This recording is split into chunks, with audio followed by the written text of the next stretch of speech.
This is the Epilogue Audio Experience. नमस्ते बच्चों, चुलबुली tales में मैं सुनीता मालपानी आप सबके लिए बहुत सारा प्यार और एक बहुत अच्छी सी प्यारी सी कहानी लेकर आई हूँ। आप सुनने के लिए तैयार हैं? तो आज की कहानी का नाम है जुगनुओं की लालटेन। लालटेन मतलब लैंटर्न और जुगनू मतलब फायरफ्लाइज। तो इस छोटी सी प्यारी सी कहानी को सुनने के लिए तैयार हो जाइए एपिलॉग मीडिया वेबसाइट पर। नाथन अपने दादा दादी के पास आया था और जैसे ही वो उनके पास पहुंचा, नाथन ने पूछा, जब पिताजी यहाँ रहते थे तो क्या वो मेरी ही उम्र के थे? दादी मुस्कुराई, हाँ बिल्कुल, जब हम इस घर में आए थे तब तुम्हारे पिताजी करीब 6 साल के होंगे। मैंने भी तो 6 बरस का हो चुका हूँ, नाथन ने कहा। हाँ बिल्कुल ठीक। और फिर दादी ने नाथन के गाल पर एक पुच्ची दे दी। जब पिताजी 6 साल के थे तो उन्हें किस चीज को करने में ज्यादा मजा आता था? नाथन ने पूछा। दादी ने कुछ देर तक सोचा और फिर कहा, जुगनुओं में। जुगनुओं में? वो कैसे? जब शाम होती थी और अंधेरा छाता था तो तुम्हारे पिताजी, दादा और मैं, हम तीनों बाहर लॉन में जाते थे। अंधेरा होते ही जुगनू घास में टिमटिमाने लगते थे। तुम्हारे पिताजी 4-5 जुगनू पकड़ते थे और फिर उन्हें एक कांच की बोतल में रखकर एक लैंप बनाते थे, और वो बोतल मैंने अभी तक संभाल के रखी है। ये सुनकर नाथन खुशी से झूम उठा। दादा जल्दी से वो बोतल ले आओ प्लीज, अब अंधेरा होने ही वाला है। और नाथन, दादा और दादी घास पर बैठे थे। ऊपर आसमान लाल रंग का था। वो अंधेरा होने का इंतजार कर रहे थे और नंगे पांव बैठे थे। उन्होंने अपनी चप्पल बाहर साइड में झाड़ी पे खोल रखी थी। तभी एक लेडी बग नाथन के पैर पर चढ़ी। रेड कलर की लेडी बग। गोल फिंच चिड़िया सफेद फूलों के ऊपर मंडराई। एक तितली पंख फड़फड़ाती हुई उसके सामने से गुजरी। पास के ताल में से मेंढकों के टर टर टर्राने की आवाज आई। गुड नाइट जैसे सब नाथन को बोल रहे थे। इस तरह कुछ और समय बीता। नाथन ने अपने पाँव को हिलाया और लेडी बग उसके पाँव से नीचे गिर गई। नाथन ने धीमे से दादी की आस्तीन को खींचा। अभी कुछ देर है, दादा ने कहा। इस तरह कुछ और मिनट बीते। फिर नाथन ने दादी के हाथ को खींचा।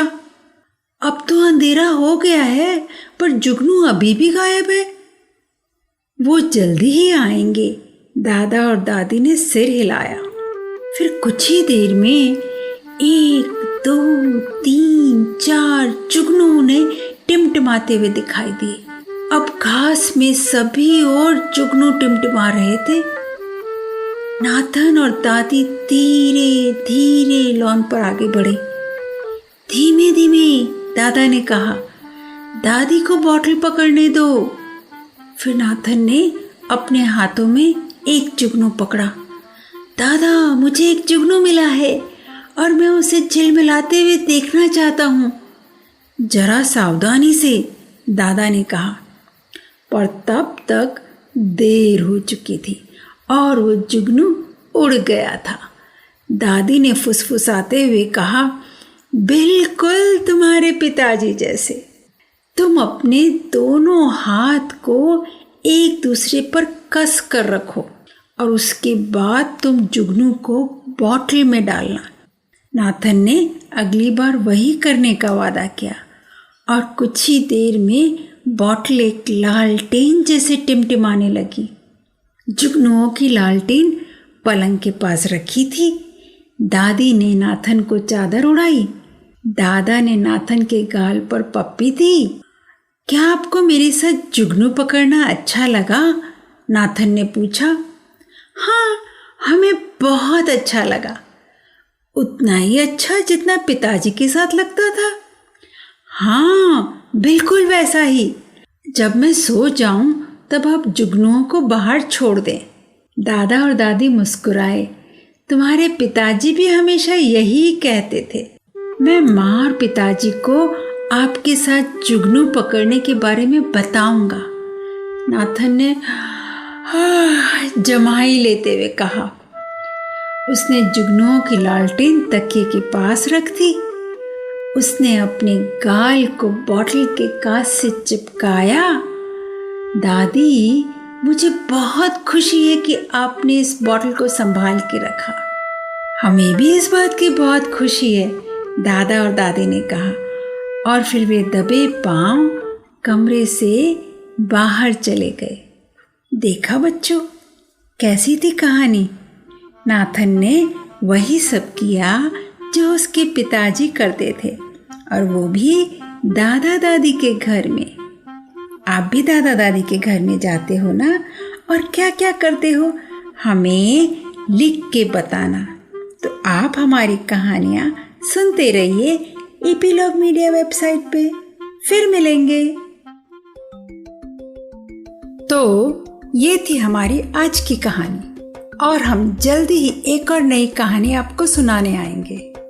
तो हमारे साथ जुड़ते रहने की और नई कहानियाँ सुनते रहने की सूचना आपको मिलती रहेगी एपीलॉग मीडिया वेबसाइट पर, या आपके फेवरेट पॉडकास्ट स्ट्रीमिंग ऐप जैसे कि जियो सावन, एप्पल पॉडकास्ट और स्पॉटिफाई पर। तो अपने फ्रेंड्स को भी बताना ना भूलें, और हमारी कहानियाँ चुलबुली टेल्स पर सुनते रहें।